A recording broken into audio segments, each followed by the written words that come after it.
Só para trazer uma atualização do Cruzeiro, o Cruzeiro publicou uma nota nessa quinta-feira para desmentir o João Xavier, né? Que era da Itatiaia. O João havia afirmado que o Cruzeiro estava atrás de um goleiro. Não é muito usual o Cruzeiro soltar uma nota para desmentir um jornalista, assim, né? Não é muito comum. Mas foi feito hoje e não sei se tinha alguma coisa por trás. João Vitor Xavier, que trabalha na Itatiaia e também na CNN, o João havia cravado que o Cruzeiro tinha negociação por um goleiro, estava atrás de um goleiro, por indicação do Leonardo Jardim, e o Cruzeiro desmentiu tal informação. Quer ver? Deixa eu pegar a nota oficial do Cruzeiro. Hoje de manhã, no vídeo, eu cheguei a contar para vocês que comunicado oficial, deixa eu ver se é esse aqui, ó. Tá? Comunicado oficial e tal, e vou ler para vocês a nota. O Cruzeiro comunica que não tem interesse na contratação de um goleiro ou qualquer outro atleta nesse momento. O clube também aproveita para esclarecer que em nenhum momento o treinador Leonardo Jardim solicitou a contratação de um goleiro. Como já foi dito diversas vezes por nossa diretoria, o clube e a comissão técnica confiam no atual grupo para a disputa das competições no restante da temporada. A manifestação do Cruzeiro se dá depois que o João Vitor Xavier, da Itatiaia, cravou que o Leonardo Jardim havia pedido a contratação de um goleiro. A especulação sobre o Léo Jardim do Vasco no Cruzeiro foi feita ontem por uma conta que cobre o Vasco. E eu entrei em contato hoje cedo com o Matos, e o Matos disse que era uma piada, não tinha absolutamente nada, tá bom? A nota foi forte, a nota foi precisa, mas eu também gosto quando as pessoas aparecem de pronto, falando ali, e estou até sugerindo, numa própria mídia do clube, não precisa de convocar, senão toda semana você tem que convocar uma coletiva de imprensa para falar a respeito de alguma notícia veiculada por algum jornalista. Não, mas pontualmente poderia ter sido usado também, tá ok a nota, mas é bom o próprio clube usar a TV do clube, o veículo de mídia, para se comunicar. Tem um efeito, para mim, né, diferente. O consumidor brasileiro, de uma maneira geral, ele é muito visual. Então, ali, o Alexandre Matos, de repente, falando da Toca da Raposa, terminando mais um dia de trabalho aqui, não precisa de estender muito a conversa. Queria só aproveitar para dizer que Cruzeiro não está atrás de goleiros neste momento, estamos fechados aqui com os goleiros que temos. Beleza. Menos de 2 minutinhos e meio de vídeo postado no vídeo do próprio clube, você resolve essa questão e, para mim, causa um outro impacto.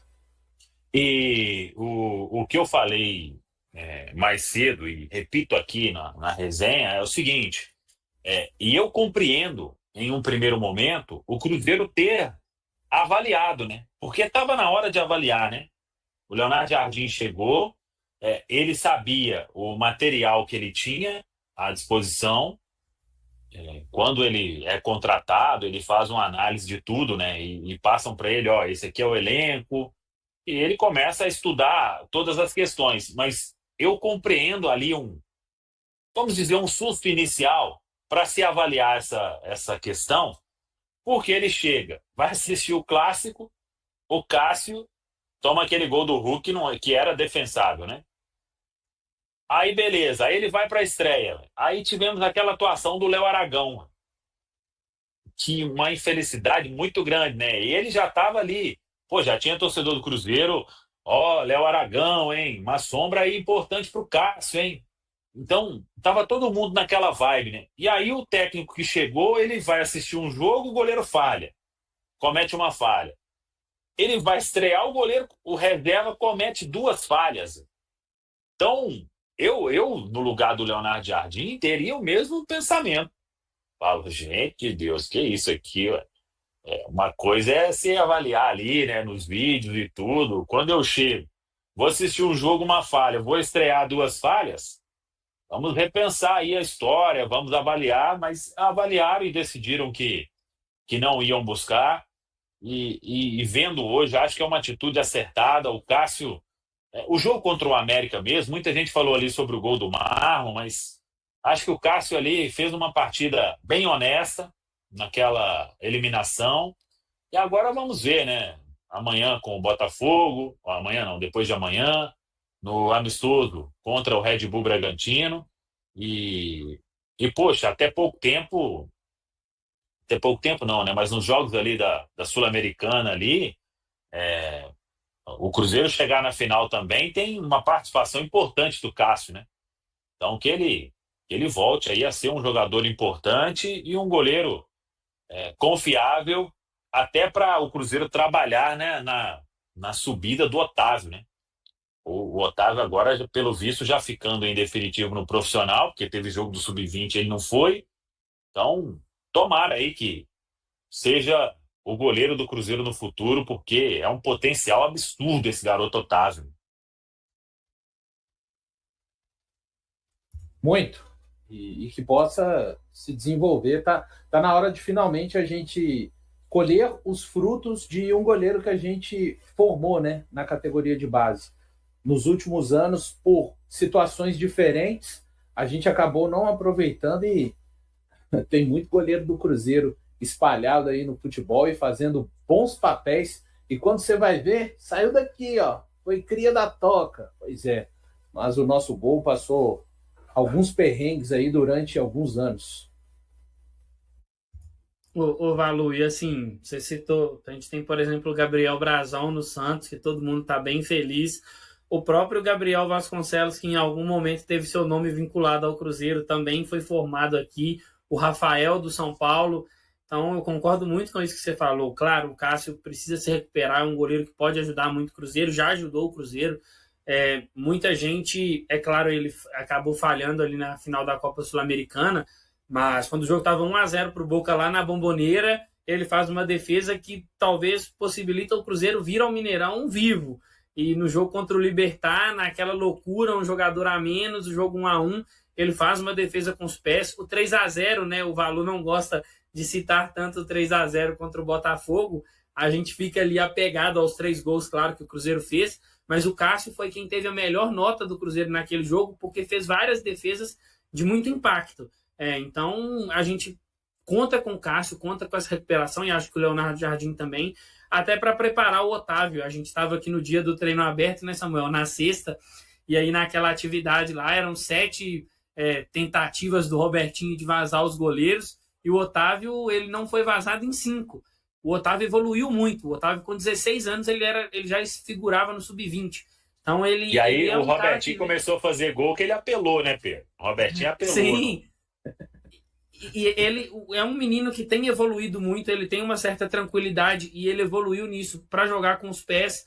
Então, acho que a gente tem que apostar no Otávio, tem que trabalhar ele, e acho que a presença do Cássio e o Cássio num bom momento pode ajudar muito o Otávio. O próprio Léo Aragão é um goleiro muito jovem ainda também, tá ali começando a dar os seus passos. A gente sabe que goleiro tem uma longevidade um pouquinho maior do que um jogador de linha. Às vezes eles demoram até a ser titular. Acho que poucos times trabalham da forma que, por exemplo, o Atlético Paranaense trabalha, né? Saúde Bento para Léo Link e agora para Mikael, que são goleiros, todos ali goleiros jovens.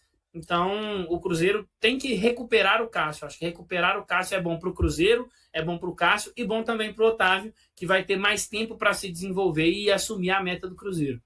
Ô Pedro, e substituir um goleiro que tem história num clube não é fácil. Palmeiras passou por isso.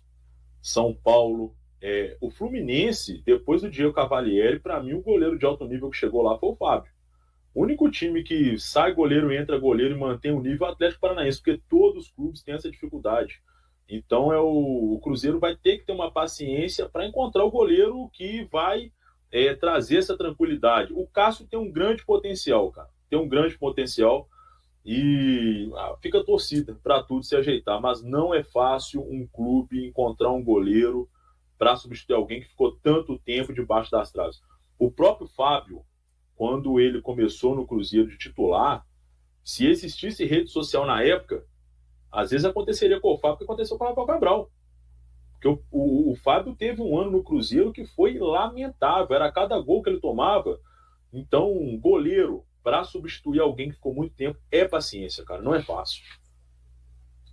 Esse ponto aí é que a gente tava tranquilo com o goleiro um tempasso, né? Ninguém preocupava. Claro que o Fábio ali, ó, nos tempos de Série B, mas um gol ou outro, né? A gente Todo podia. mundo entendia o contexto, né? O time era de Sim. Nara. Não. Ah, E é já tão não foi difícil fácil. essa questão de substituir goleiro, que o Gabriel citou o Atlético Paranaense, que eu também falei, mas o Léo Link, ano passado, ele sofreu muito quando o Bento sai, vai para a Arábia, o Léo Link começou a falhar, e aí o Atlético, se eu não me engano, termina o Campeonato Brasileiro jogando com o Mikael. Então, tem essa dificuldade mesmo de substituir goleiro, mesmo times que têm esse costume de apostar em goleiros mais jovens, como o Atlético Paranaense. O próprio Brasão, no início dele, quando ele substitui o João Paulo ali na Série B, ele tá pegando o ritmo, ele sofreu um pouco. Então, é uma posição bem difícil de se assumir, principalmente nesse ponto que o Gabriel falou, né? O Fábio é um ídolo de uma geração enorme de cruzeirenses, venceu várias coisas aqui com o Cruzeiro, foi o símbolo do Cruzeiro por muitos anos, então substituí-lo não é fácil.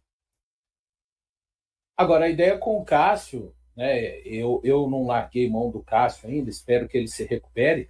Quando chega o Cássio, a gente imagina, eu pelo menos, que esse caminho que a gente iria pegar um atalho, né, para esse caminho. Mesmo com o Cássio em baixa, tá, pessoal? Lembrando, o Cássio sai do Corinthians em baixa, beleza. Né? Mas eu acho que ainda é tempo de recuperar o Cássio, eu torço para isso, para que a gente resolva, né? É tão bom quando a gente não fica pensando que o gol é uma preocupação. E daí você vai pensar no restante do time, né? Eu espero que, de fato, ele faça jus à sua contratação e a tudo aquilo que as pessoas que o trouxeram imaginam que ele possa ser útil ao Cruzeiro. No Cruzeiro, Jardim avalia 27 atletas em jogos-treinos antes das competições contra adversários da Série A. O treinador enfrentará o Botafogo e o Bragantino nas próximas semanas. Leonardo Jardim continua com a preparação até o início do Campeonato Brasileiro. A equipe realizou 2 jogos-treinos a pedido do técnico, que teve a oportunidade de observar 27 jogadores antes de seus primeiros confrontos contra concorrentes da Série A. O Cruzeiro enfrentou dificuldades, mas conseguiu agendar partidas-treinos contra Botafogo e Bragantino, programadas para os dias 15 e 22 deste mês, além de um jogo contra o Pouso Alegre da Série D do Brasileirão, marcado para o dia 18. A última partida oficial do Cruzeiro foi em 22 de fevereiro. Nos primeiros 15 dias sem jogos, a equipe competiu contra o time sub-20 do Cruzeiro e o Boston City, da 2ª Divisão do Mineiro, equivalente à 3ª Divisão, vencendo os 2 confrontos por 5-0 e 12-0, respectivamente. A diretoria e a comissão técnica reconhecem que o nível técnico das partidas foi inferior, mas acreditam que foram fundamentais para avaliar os jogadores, incluindo aqueles que ainda buscam ganhar ritmo e uma posição no time.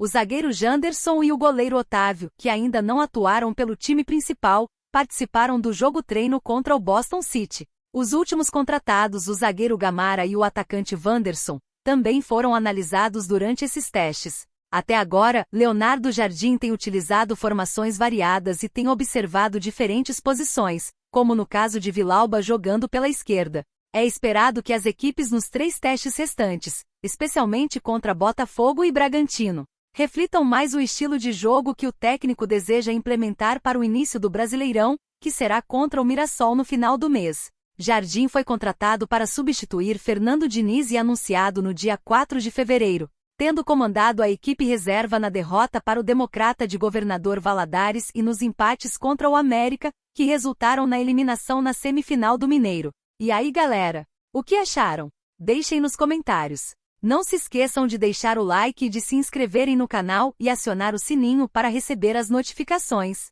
Até mais, Nação Celeste! Vamos pra frente!